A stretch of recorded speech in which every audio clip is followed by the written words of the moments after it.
Humans have long held a fascination for the human brain. We chart it, we've described it, we've drawn it, we've mapped it. Now, just like the physical maps of our world that have been highly influenced by technology, think Google Maps, think GPS, the same thing is happening for brain mapping, true transformation. So let's take a look at the brain. Most people, when they first look at a fresh human brain, they say it doesn't look like what you're typically looking at when someone shows you a brain. Typically what you're looking at is a fixed brain, it's gray, and this outer layer, this is the vasculature, which is incredible around the human brain. This is the blood vessels. 20% of the oxygen coming from your lungs, 20% of the blood pumped from your heart is servicing this one organ. That's basically, if you hold two fists together, it's just slightly larger than the two fists. Scientists, sort of in the end of the 20th century, learned that they could track blood flow to map non-invasively where activity was going on in the human brain. So, for example, they can see in the back part of the brain, which is just turning around there, there's the cerebellum. That's keeping you upright right now. It's keeping me standing. It's involved in coordinated movement. On the side here, this is the temporal cortex. This is the area where primary auditory processing, so you're hearing my words, you're sending it up into higher language processing centers. Towards the front of the brain is the place in which all of the sort of more complex thought, decision-making, it's the last to mature, sort of late adulthood. This is where all your decision-making processes are going on. It's the place where you're deciding right now you probably aren't going to order the steak for dinner.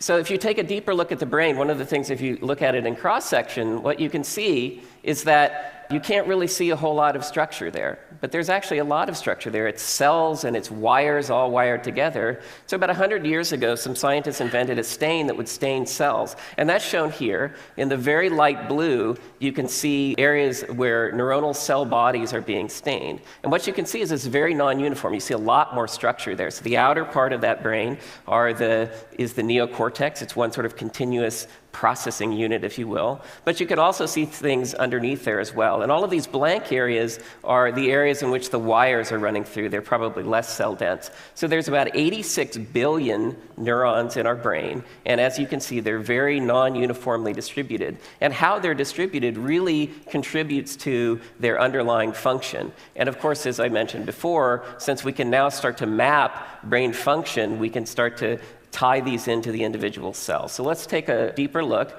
Let's look at neurons. So as I mentioned, there are 86 billion neurons. There are also these smaller cells, as you'll see. These are support cells, astrocytes, glia.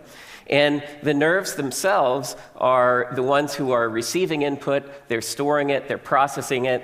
Each neuron is connected via synapses to up to 10,000 other neurons in your brain.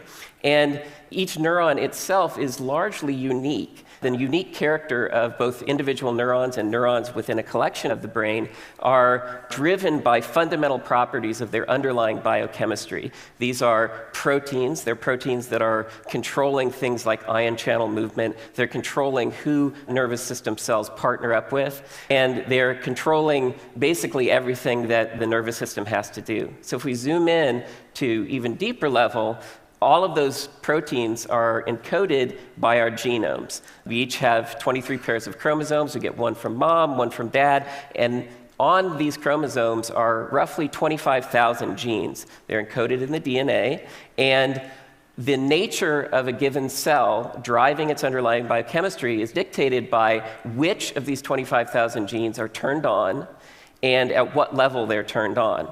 And so our project is seeking to look at this readout, understanding which of these 25,000 genes is turned on. So in order to undertake such a project, we obviously need brains. So we sent our lab technician out. We were seeking normal human brains. What we actually start with is a medical examiner's office. This is a place where the dead are brought in. We are seeking normal human brains. There's a lot of criteria by which we're selecting these brains. We want to make sure that we have normal human between the ages of 20 to 60. They died a somewhat natural death with no injury to the brain, no history of psychiatric disease, no drugs on board. We do a toxicology workup. And we're very careful about the brains that we do take. We're also selecting for brains in which we can get the tissue, we can get consent to take the tissue within 24 hours of time of death. Because what we're trying to measure, the RNA, which is the readout from our genes, is very labile, and so we have to move very quickly. One side note on the collection of brains, because of the way that we collect and because we're requiring consent, we actually have a lot more male brains than female brains. Males are much more likely to die accidental death in the prime of their life, and men are much more likely to have their significant other spouse give consent than the other way around. So the first thing that we do at the site of collection is we collect what's called an MR. This is magnetic resonance imaging, MRI. It's a standard template by which we're going to hang the rest of this data. So we collect this MR, and you can think of this as our satellite view for our map. The next thing we do is we collect what's called the diffuse and tensor imaging. This maps the large cabling in the brain. And again, you can think of this as almost mapping our interstate highways, if you will. The brain is removed from the skull, and then it's sliced into 1 centimeter slices. And those are frozen solid, and they're shipped to Seattle. And in Seattle, we take these, this is a whole human hemisphere, and we put them into what's basically a glorified meat slicer. There's a blade here that's going to cut across the section of the tissue and transfer it to a microscope slide. We're going to then apply one of those stains to it, and we scan it. And then what we get is our first mapping. So this is where our experts come in and they make basic anatomic assignments. You could consider this state boundaries, if you will, those pretty broad outlines.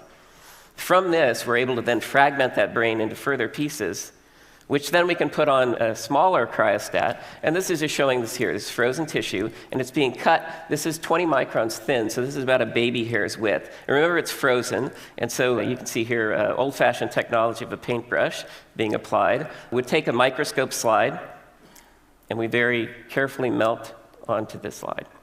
This will then go into a robot that's going to apply one of those stains to it. Okay. And our anatomists are going to go in and take a deeper look at this. So again, this is what they can see under the microscope. You can see collections and configurations of large and small cells in clusters in various places. And from their expertise, they understand where to make these assignments, and they can make basically what's a reference atlas. This is a more detailed map. Our scientists then use this to go back to another piece of that tissue and do what's called laser scanning microdissection.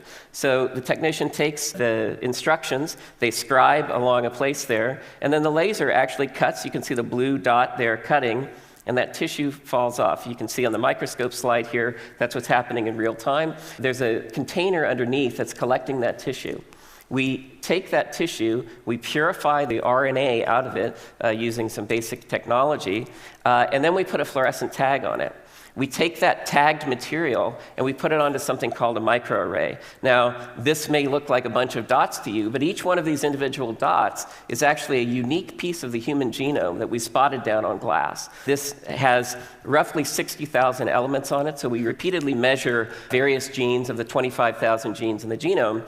And when we take a sample and we hybridize it to it, we get a unique fingerprint, if you will, quantitatively of what genes are turned on in that sample.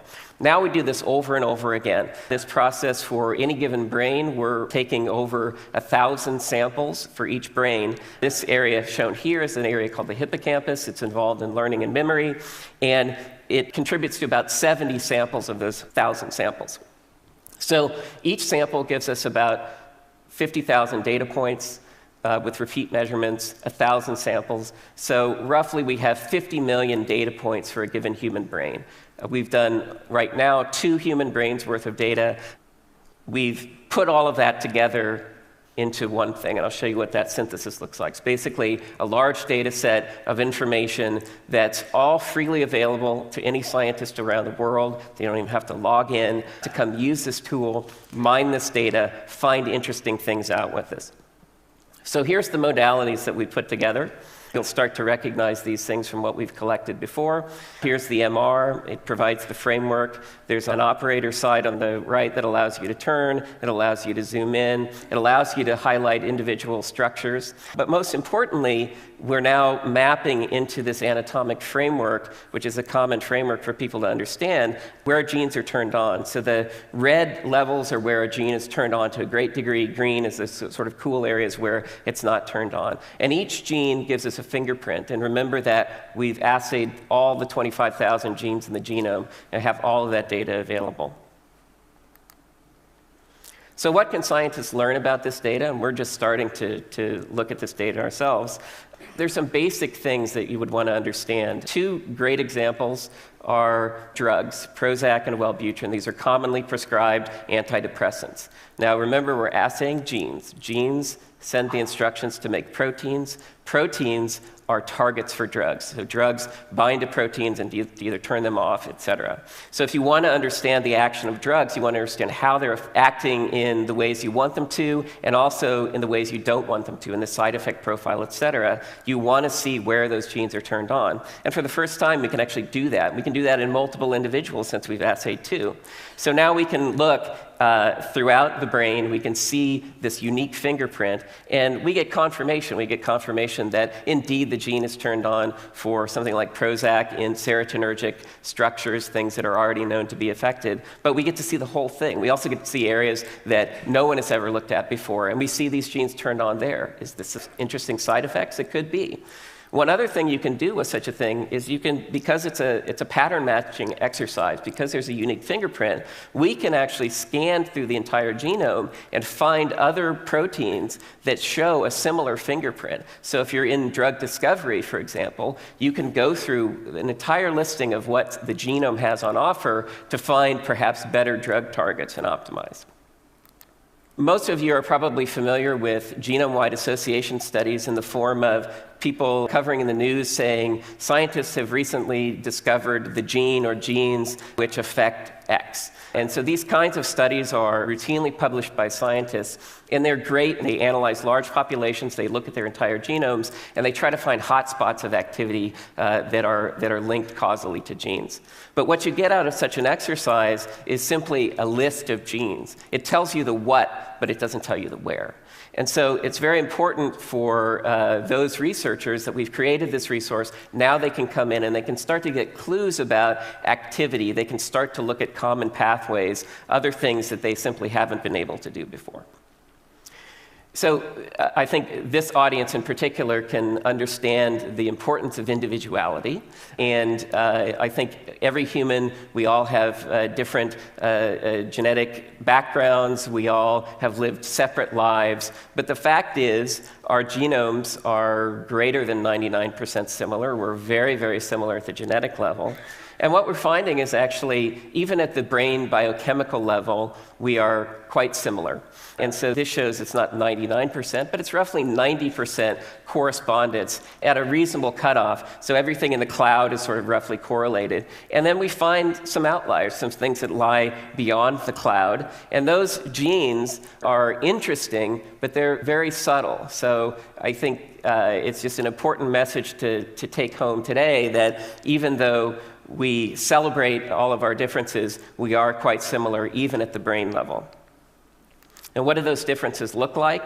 This is an example of a study that we did to follow up and see what exactly those differences were. And they're quite subtle. These are things where genes are turned on in an individual cell type. These are two genes that we found that as good examples. One is called relin. It's involved in early developmental cues. DISC1 is a gene that's deleted in schizophrenia. These aren't schizophrenic individuals, but they do show some population variation. And so what you're looking at here in donor 1 and donor 4, which are the exceptions to the other two, that genes are being turned on in a very specific subset of cells. It's this dark purple precipitate within the cell that's telling us a gene is turned on there. Whether or not that's due to the individual's genetic background or their experiences, we don't know. Those kinds of studies require much larger populations.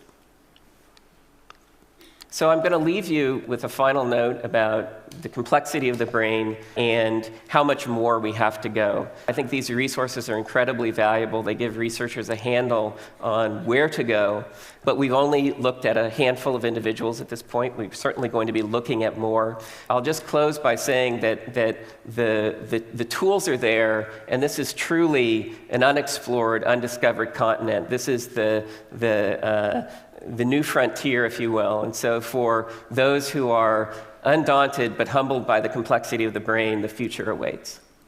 Thanks.